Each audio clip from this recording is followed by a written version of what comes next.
Mathematics पढ़ने वाले किसी भी क्लास के बच्चे के लिए दो बातें कम से कम जानना बहुत जरूरी है आज के डेट में। और वो दो बातें हैं। बेसिक पहली बात है, एमसीक्यू क्वेश्चंस को आप ज्यादा से ज्यादा सॉल्व कीजिए। एमसीक्यू कहने को तो बहुत इजी लगता है कि एमसीक्यू क्वेश्चन है, सीधा टिक मार दो, मार्क्स आ जाएगा। ऐसा नहीं है।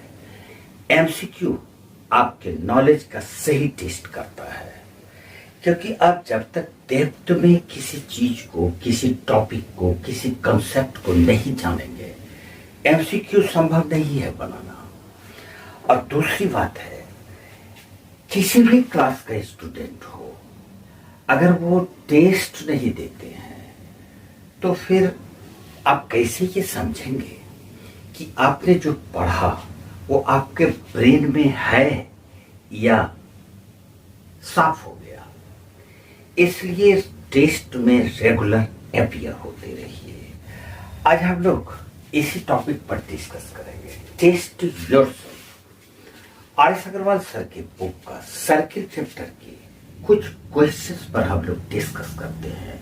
ये चैप्टर सर्किल है और ये टॉपिक का नाम ही है test yourself. Test yourself MCQ का पहला क्वेश्चन है, इन द गिवन फिगर। एक फिगर पहले हम लोग बना लेते हैं। क्वेश्चन नंबर 1 में ये गिवन फिगर है, O is the centre of the circle, O is the centre of the circle. PQ is a chord and tangent PT. PQ is a chord and tangent PT. ये tangent है PT. FP makes an angle 50 degree with PQ. हम देख रहे हैं कि ये PQ के साथ ये tangent ये एंगल 50 डिग्री बना रहा है। तो हमको फाइंड करना है एंगल POQ, और ऑप्शन दिया हुआ है A 130, B 100, C 90 और D 75। टिक लगाने से काम नहीं चलेगा, उसको सॉल्व कीजिए, उसको देखिए कि उसका सही आंसर क्या आता है। अब देखिए, ये एक टेंजेंट है, PT इज ए टेंजेंट और PQ एक कोड है। तो टेंजेंट किसी कोड के साथ जो एंगल बनाएगा, उसी कोड पर सर्कल के उसी भाग में जो एंगल बनाएगा वो कोड, यानी कि इस तरह से हम बोल सकते हैं, इसी कोड पर सर्किल के अदर पार्ट पर जो एंगल बनाया जाएगा, इसका नाम हम लोग कुछ भी दे देते हैं, PQR दे देते हैं। तो ये दोनों एंगल इक्वल होगा, इसको एंगल इन अल्टरनेट सेगमेंट बोलते हैं। तो इस प्रकार से अगर ये 50 डिग्री है तो angle PRQ is equal to 50 degree. अब 9 क्लास के थ्योरम में चले जाओ कि सर्किल में कोई कोड सेंटर पर जो एंगल बनाता है, सरकमफेरेंस पर बनाए हुए एंगल का डबल होता है। तो ये सरकमफेरेंस पर बनाया हुआ एंगल अगर 50 डिग्री है तो सेंटर पर, यानी कि एंगल POQ इसका यानी कि 50 डिग्री का ये डबल हो जाएगा, यानी 100 डिग्री आ जाएगा। और ऑप्शन में ये ऑप्शन नंबर B था, आप B में टिक लगा सकते हैं। चलते हैं क्वेश्चन नंबर 2 को देखते हैं। अब टेस्ट योरसेल्फ का question number 2, if the angle between two radii of a circle. इसमें डायग्राम नहीं है, लेकिन डायग्राम मैंने बनाया है। एक ये सर्किल है जिसमें AO and OB are two radii of the circle, and the angle between the two radii, that is angle AOB is equal to 130 degree. अब हमको फाइंड करना है the angle between the tangents at the ends of the radius। कहने का मतलब है कि जो दो टेंजेंट्स है, ये दो टेंजेंट्स कहीं एक्सटर्नल पॉइंट को हम लोग P मान लेते हैं। तो ये जो दो टेंजेंट्स है PA और PB, ये दोनों टेंजेंट्स जो दो रेडियाई है, यानी OA और OB, इसके एंड पॉइंट पर ये टेंजेंट है, यानी ए और बी पर। तो फाइंड करना है ये एंगल, यानी we have to find angle A P B is equal to what. और इसके ऑप्शन पर पहले हम लोग गौर कर लेते हैं कि इसका ऑप्शन क्या है।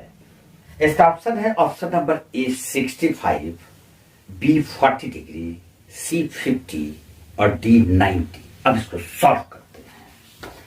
तो सबसे पहले हम लोग एक थ्योरम हमने पढ़ा था कि किसी सर्किल पर अगर किसी एक्सटर्नल पॉइंट से जो दो टेंजेंट्स खींचा जाएगा वो दोनों टेंजेंट्स इक्वल है। ये नहीं मैं बोल रहा हूं, ये दोनों टेंजेंट के बीच का ये एंगल और ये दोनों टेंजेंट इस रेडियस के साथ जो एंगल बन रहा है, ये दोनों एंगल सप्लीमेंट्री होता है।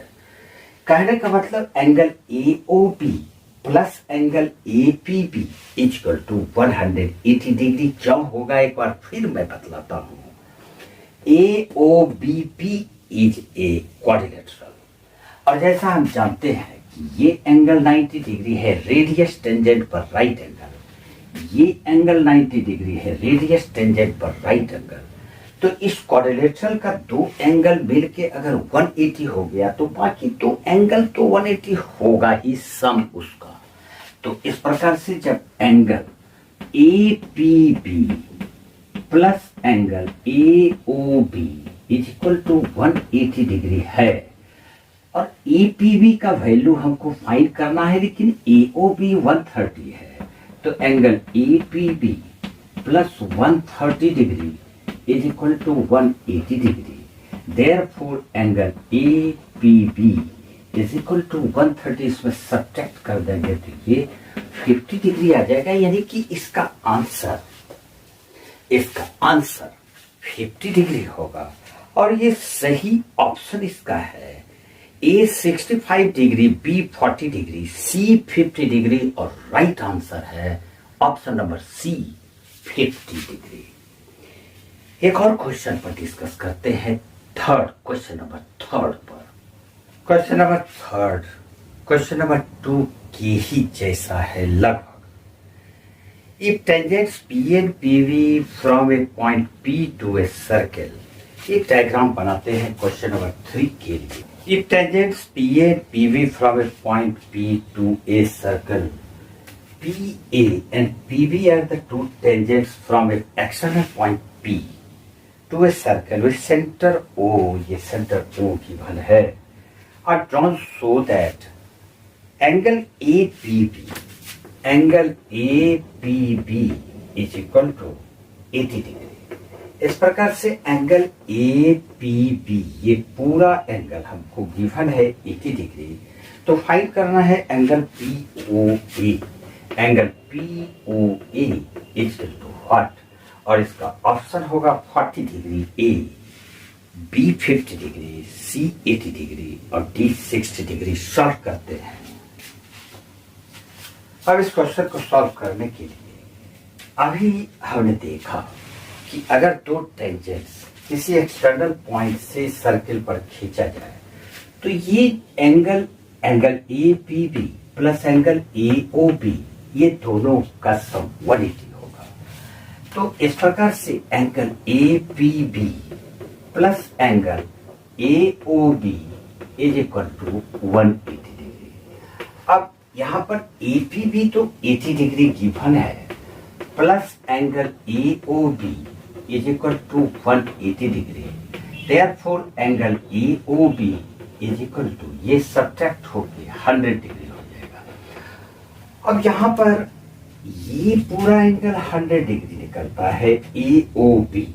हमको फाइंड करना है POA, यानी ये एंगल फाइंड करना है। ये दोनों ट्रायंगल कॉन्ग्रुएंट होगा। इसको करने की कोई आवश्यकता नहीं है, आप डायरेक्ट देखिए दिस एंगल, यानी कि angle AOP is equal to angle AOP is equal to angle BOP। और जब दोनों एंगल इक्वल है और दोनों का सम गिवन है 100, तो ईच एंगल उसका हाफ होके 50 हो जाएगा। Therefore angle POAOP same angle होगा is equal to 100 degree by 2 यानी कि 50 डिग्री। और इसका ऑप्शन क्या है एक बार देखते हैं। A 40 degree, B 50 degree, C 80 degree और D 60 डिग्री। तो इसका ऑप्शन नंबर B आ जाएगा 50 डिग्री। एक और क्वेश्चन नंबर 4 है। पहले इसका डायग्राम बना लेते हैं। In the given figure AD and AE are the tangents. ये फिगर गिवन है AD एंड AE और टेंजेंट्स। एक और टेंजेंट है इसमें with center O and BC touches the circle at F. BC touches the circle at F. इसका मतलब BC भी एक टेंजेंट है। AE यानी कि एक टेंजेंट AE का वैल्यू हमको 5 दिया हुआ है। तो इसका ट्रायंगल का पेरीमीटर क्या होगा? Option A 15 degree, B 10 degree, C 22.5 और D 20 सेंटीमीटर। इस तरह के क्वेश्चन में इसका जो टेंजेंट होता है, जैसे ये AE है या AD है, तो AE और AD तो बराबर होगा ही, और ये AE या AD ट्रायंगल के पेरीमीटर का आधा होगा। ये जो ट्रायंगल है ABC ट्रायंगल का जो पेरीमीटर होगा उसका ये AE या AD हाफ। तो इस प्रकार से AE हमको गिवन है 5 सेंटीमीटर, AE 5 है और पेरीमीटर फाइंड करना है। तो हम लिखेंगे 5 equal to perimeter by 2, cross multiply कर लेंगे। Therefore perimeter equal to 5 into 2 10 centimetre. और इसका ऑप्शन नंबर B सही ऑप्शन होगा, जो कि आंसर इसका 10 सेंटीमीटर आएगा। Option number B 10।